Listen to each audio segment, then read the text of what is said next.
O que há de verdade na história de que Balotelli pode ser o novo camisa 9 do Atlético Mineiro. No vídeo de hoje do canal do Nicola eu vou te falar a pedida do italiano para defender o Galo por uma temporada. Tem também uma história importante. Um ex-jogador do São Paulo ameaça cobrar na justiça 5% do valor da transferência do Antony para o Ajax. E para fechar, mas não menos importante, Renier, recém-vendido pelo Flamengo por 30 milhões de euros, mal chegou ao Real Madrid e já tem 3 propostas para sair.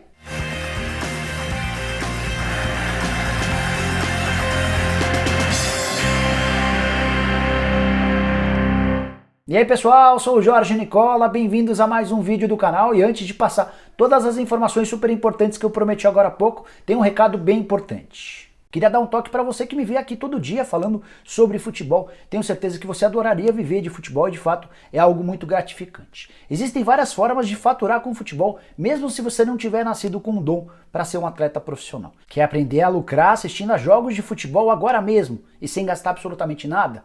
Para saber mais, é só clicar no link na descrição desse vídeo e você vai acessar o melhor canal de YouTube do mundo a respeito de trade esportivo. Trata-se do Full Trader Esportes. E você ainda vai ganhar um presente surpresa. Basta acessar esse canal, se inscrever e conferir. Tenho certeza que você vai curtir. Bora começar o vídeo falando sobre Renier, meio atacante que pertencia ao Flamengo até o ano passado, vendido por 30 milhões de euros para o Real Madrid. E o jogador, que fez apenas 3 partidas pelo time B, pelo Real Madrid Castilha, já pode deixar o Real Madrid, não em caráter indefinitivo, mas provisório. É que o Bayer Leverkusen, o Valladolid, o time do Ronaldo Fenômeno, além do Villarreal, procuraram recentemente a diretoria do Real Madrid para tentar ter o jogador por empréstimo de uma temporada. A ideia dos 3 é a mesma, dar um pouquinho mais de rodagem para ele, testar a capacidade do Renier de fazer sucesso também no futebol europeu. Para o Real Madrid poderia ser vantajoso, mais vantajoso do que tê-lo jogando pelo time B. Vale a lembrança de que o Real Madrid Castilha não atua desde 17 de março por conta da pandemia do coronavírus. Foi justamente a última partida do Renier, partida em que ele marcou 2 gols, pegar o nome do time aqui, 4-0 no Corucho. Imagino que seja assim que se fale. O Real Madrid Castilha disputa a 2ª divisão do Campeonato Espanhol. Ele ainda esteve em outras 2 partidas, todas como titular, mas só balançou as redes nesse terceiro e último jogo. Na teoria, a operação mais simples seria com o Valladolid, que tem o Ronaldo Fenômeno como acionista majoritário. O Ronaldo tem excelente relação com os dirigentes do Real Madrid e daria a oportunidade ao Renier de participar de uma liga espanhola, de ser titular, de ter vários minutos ao longo da próxima temporada. Já no Villarreal, provavelmente o Renier seria utilizado como reserva, teria alguns minutos, mas não tantos quanto no Valladolid. Em relação ao Bayer Leverkusen, notícia divulgada em primeiro lugar pelo Goal, a ideia seria que ele fosse preparado para substituir o Havertz. E atacante que encantou na atual temporada tem propostas de vários times do mundo e, de acordo com a imprensa inglesa, está muito perto de fechar com o Chelsea. Você que é atleticano certamente já deve ter lido que Mário Balotelli pode virar reforço do Atlético Mineiro.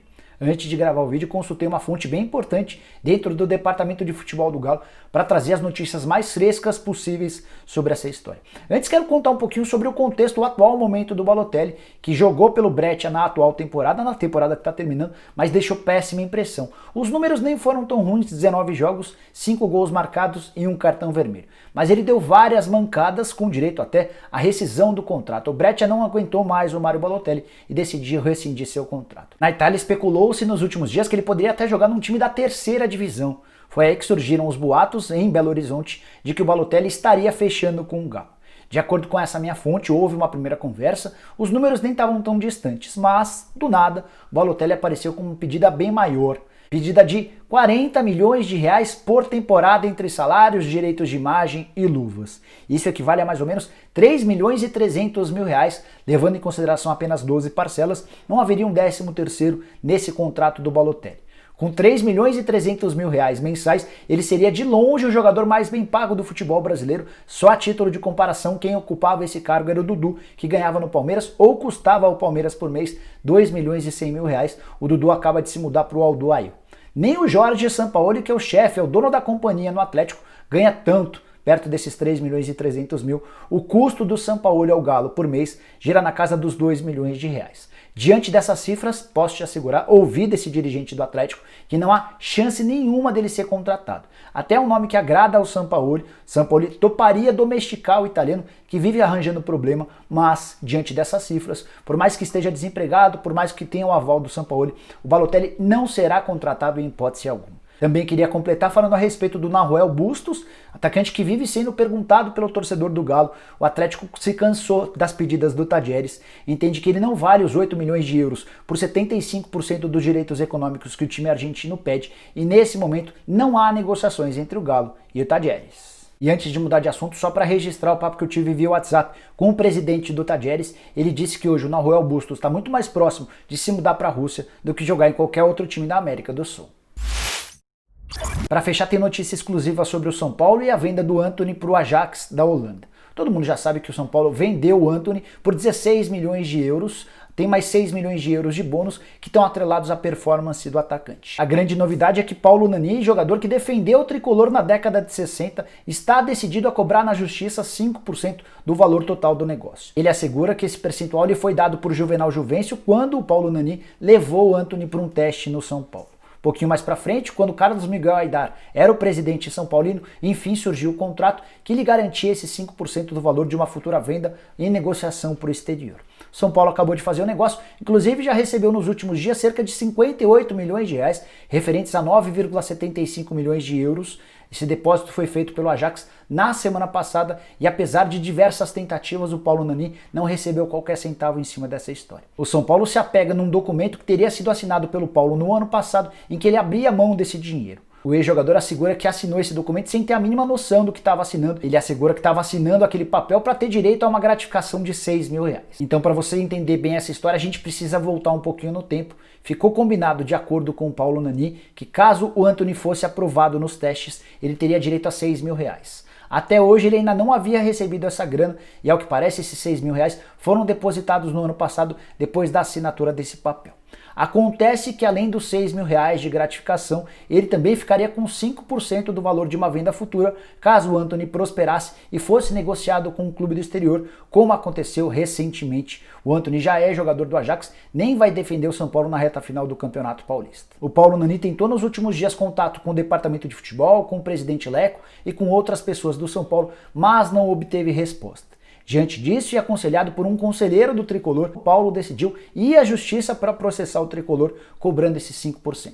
Conversei um pouquinho antes de gravar o vídeo com o Paulo e ele disse a seguinte frase, abre aspas, "Tô muito chateado, tô magoado, não acredito que o São Paulo fez isso comigo. Minha ideia é cobrar solidariedade da diretoria e de quem tem de bom dentro do São Paulo para que eu possa receber esse dinheiro." Fecha aspas. Tem um outro pedaço ainda mais forte em que ele diz, "Infelizmente o presidente Leco tentou subtrair um direito que eu tenho e não vou aceitar dessa maneira." Fecha aspas, disse o Paulo Nani, que defendeu o tricolor e se orgulha de ter ajudado o São Paulo na construção do Morumbi. De acordo com ele, ele saía vendendo aquele carnê do Paulistão que arrecadava fundos para a construção do estádio tricolor. É natural que na justiça esse caso leve algum tempo para ser julgado, mas o Paulo Nani assegura que não vai desistir facilmente dos 3 milhões de reais a que tem direito por esses 5%. E esses 3 milhões de reais já com todos os descontos de impostos e uma série de coisas que vão ser debitadas antes do dinheiro cair nos cofres do São Paulo. Foram 9,75 milhões de euros depositados nessa semana, a outra parte, a parte final, cai em dezembro. E é possível que com a demora dos tribunais, somente um próximo presidente tenha de arcar com essa dívida, caso de fato a justiça determine que o Paulo Nani tem razão. Bom, pessoal, eram essas as informações que eu queria dividir com vocês na tarde dessa terça-feira. Espero que tenham curtido o vídeo, deixem um like por aqui. Quem ainda não se inscreveu no canal do Nicola, bem fácil. Clica no botãozinho vermelho de inscreva-se que aparece por aqui. Aproveita e aperta também o sininho para ser notificado toda vez que eu fizer vídeo novo ou live. Tinha prometido uma live para a noite dessa terça-feira, a partir das 8 horas, com o Jonas, ex-jogador do Benfica, mas o Jonas teve alguns probleminhas e a gente adiou essa live para a semana que vem, beleza? Então vocês ficam livres da live dessa terça, mas a gente volta ao longo da semana. Vou avisando vocês a respeito da programação. Combinado? Abraço, tchau, tchau!